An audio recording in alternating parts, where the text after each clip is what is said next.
What is up, tea peeps? It's Uncle James in the house. Unc. Today we have some Junmei. Junmei. Thank you. And on the left is going to be a cheaper quality one. On the right is going to be a more expensive quality one. We are doing these in the competition style brewing vessels, which is why we have so little tea here in the guy ones. These are purely just to show you guys what they look like. And competition style is kind of weird. Actually, we get to talk, which is nice. Yeah. But I'm going to go ahead and get these going on the top here. Hey Google, set a timer for 2 minutes. Oh yeah. Did it hear you? I hope not. I hope so. Hey. Okay. Google, you're such a little punk. You know what? It's just delayed. It's delayed. And exactly evenish, roughly, blah, blah. Yeah. So this is something that Denny has started to do. I don't partake at all. So Denny is guiding his way through the session.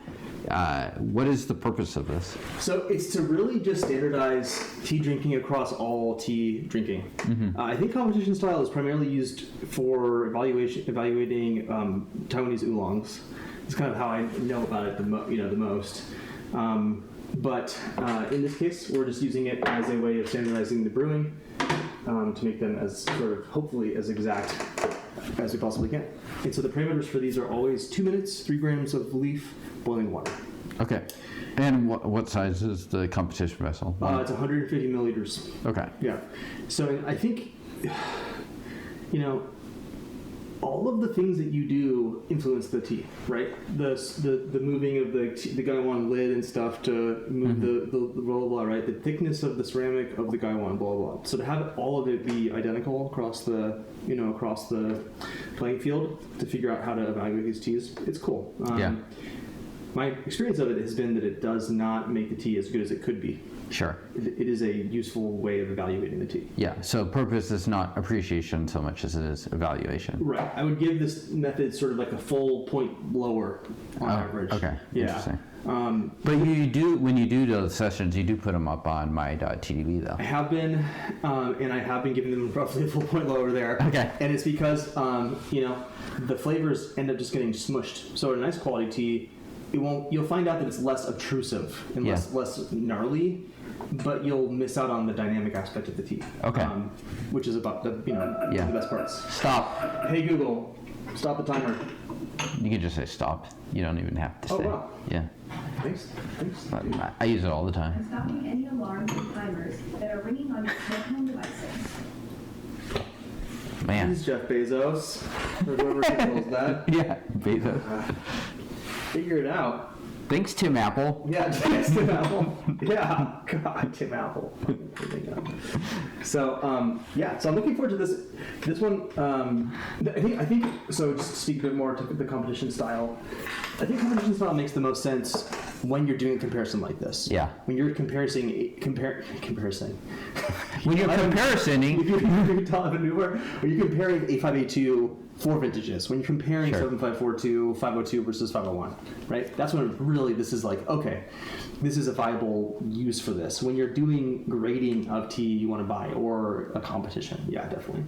So how we do this is we have our little cups, and to not soil our teas here, we just take the cup and pour it in like that. So left, you said, is... Left is the cheaper one. Cheaper one? Okay, I'm going to get in here. And it's nice also because you can see the standardized... so now these liqueurs are going to be a little bit different color, right? Because there's a little bit less height to this one here, so this one does appear a little bit darker, blah, blah. So, anyway.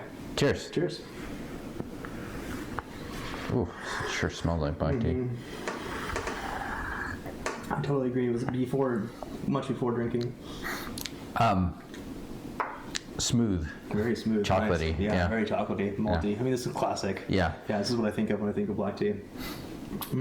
Really nice, though. Yeah. Let's take a look at the leaves. So... Still got some nice aroma to it. That's so much perfume in there, it's crazy. Yeah. One of the nice things about these vessels too is that I'm full snozzle in there. It's pretty absurd. You can see that actually a fair amount of variety of the color there compared to some of the teas we have had. Sure. Some green in here, right? Some were red. Yeah. So these teas are both Fujian. They're not the Chimens, which are, I believe, a different type of black. These were both got from a Taobao group buy, put on by Sexy Rexy. So thank you, Sexy Rexy. Thanks, Sexy Rexy. I hope that catches on. But yeah, I'm curious what you think of this one. This one on the right was, not to bias you, but one of the ones that stood out to me. You're right, yeah. The fancy. Yeah. And just from the smells, I feel like the one on the far right has a little bit more perfume, floral, and a little bit more cinnamon. So a little bit more going on, Yeah.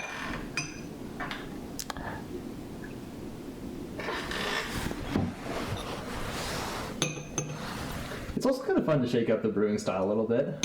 It's instructive, like learning. Also, I was surprised at how not bad raw tea has been. Okay. For example, this way. So I had to guess that a good application for this is like if you have a tea you know pretty well, you can put that in there versus something you're really trying to like determine if you're going to buy or something. Right. And then you're like, okay, actually can see how this stacks up. Right. Yeah. Yeah. Or learning the limits of a tea that you're really in love with. Sure. Anyway. Cheers. Cheers.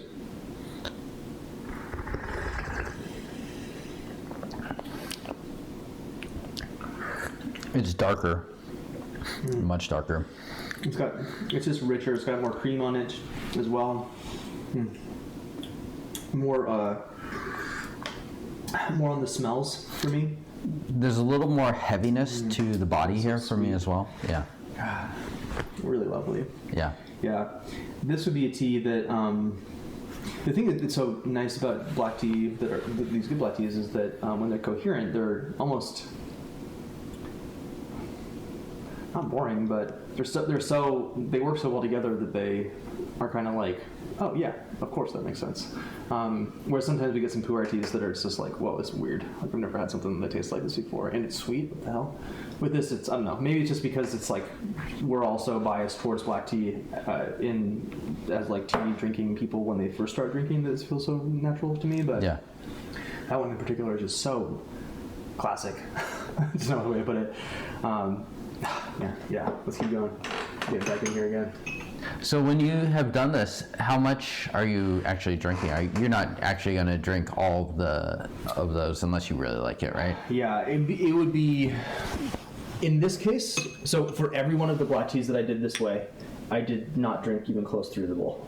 Okay. So it might be 2 cups like this. Yeah. So from a milliliters perspective, maybe 50. Okay. So if something's really bad, then you're not even touching it that much. Yeah. And one thing that's interesting is that this is I will say, it doesn't emphasize the best parts of the tea, but it emphasizes the worst parts really well. And so it's really helpful to find out, oh man, the reason why this tea tastes kind of some of the time is that it is kind of a sour tea, or it has a little bit of like a woodway funky to it, something like that. And so I think, this context, it tends to be revealing of the negative character, which I think is useful if you're trying to do more evaluation, if you're doing competition grading and stuff, but it's not the way to like ideally enjoy these teas. Sure.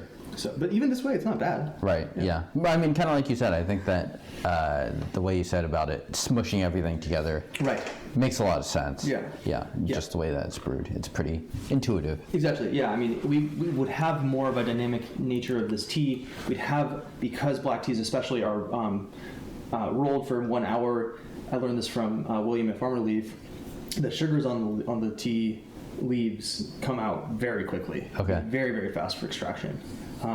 And so drinking a black tea in particular, you're going to have a very dynamic experience just by virtue of the processing of the tea specifically, not even the material. Just the processing itself is going to influence the first steepings being different than the second, third, and so forth. And so for a tea like this, in this style, preparing it this way, you lose all that movement, which is a bummer. But again, we're trying to figure out, okay, is this gross? Does this have a like iron, nasty taste to it? Or, is there some weird watermelon flavor in this paired with whiskey? It doesn't make sense. Yeah. I'm going to have a little more of the first one. Yeah, definitely. So what are you finding out on this tasting in particular?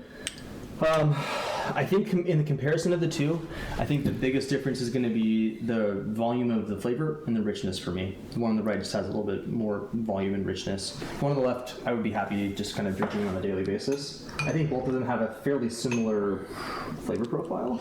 I get a little more honey on this left one, and the one on the right is significantly more darker toned for me. Yeah, I can see that. I agree with that, yeah. This one on the left is a bit more nutty for me.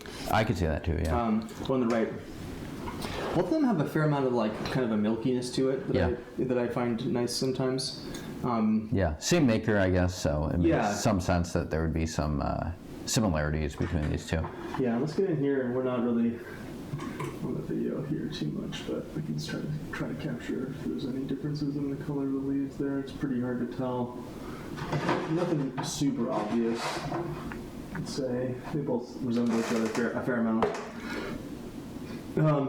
This is the purpose of this tasting session was, or I guess this black tea drinking group buy was to drink kind of like more local brands from China. Yeah. Right? And understand a bit more about what are the, like, what's available, what are people drinking in general. I'd say that, for most of the teas, they were just fine. I'd be happy just to, like, chug on one every morning, whatever. Sure. Yeah, a lot of them were pretty anonymous, if you want to be a little less kind. Like, fairly run-of-the-mill stuff. Grocery store tea. Yeah. Yeah, that's a good way of putting it. Just fine. Not tea bags, definitely better quality than that. But yeah, there were only a couple that I thought were a little more interesting and nice. Sure. So I think you had maybe every one of them was like a 5, except for like 3. Yeah. I think mine was pretty much the same. Okay. Like 5s, except for I think I had like 4 or 5. I thought were like 6s or up. This is your first time having these two. Yeah. What do you think of these compared to? They're still not like blowing me away. Okay. So just in terms of the profile, they're nice. But I like, maybe because I want something a bit more different, I tend to, when I'm drinking outside of raw puer, to aim for slightly more interesting flavors. Sure. So although the Isla Mountain black tea that I drink all the time is pretty standard too. So I'd probably give the one on the left like a 6, on the one on the right like a 7.5. Okay, that's a little bit better. Yeah. Oh yeah, I think the one on the right is significantly better than the one on the left. Okay, Yeah, for sure. Yeah. Just in terms of like texture, Sure. mouthfeel. They're similar though. I mean, I wouldn't want to spend twice as much money for the one on the right. Yeah. Which I suspect it does Probably, cost. Yeah, I don't have the prices in front of me, but Yeah. So, and you know what? These I grabbed these drinking. It actually took me kind of a while to figure out a good place to grab the competition cups. And by the way, this is from Hanji, who gave the recommendation for this and has a good blog post about it. Yeah. And that's wetleafdryleafs.substack.com. Yeah. Shout out Hanji. Shout out Hanji. What's up, brother? Hanji and Sexy Rexy getting all the tea characters into one episode. Yeah, right? Yeah. So shout out to him. Yeah, I mean, I think this is really useful. It was like, I don't know, 16 or 20 bucks, with shipping or something like that. Yeah. To get one of these, and you don't have to be a tea content creator nerd. Yeah. I've just been finding a lot of learnings from brewing this way in general. So you don't need this stuff, right? Create some sort of standardized things. Get 2 of the same mug from Goodwill, whatever. Get 2 of the same bowl from Goodwill, and then find some. Try to make a bit more of an experiment at home. That's the real point of this. Yeah. Where did you get them from again? I grabbed them from, I think, rishitea.com or something like that. Okay. Yeah. Yeah, you heard of them? I've heard of them. It's been a while. Yeah. Yeah. So, and their pricing was really reasonable and fast shipping and good handling and all that stuff. So I would definitely recommend them. Yeah. Well, thanks for doing this one. I think next time we're going to do some really old ripe, and we're not going to do it in this style. So, Yeah. Stay tuned. Peace. Dang!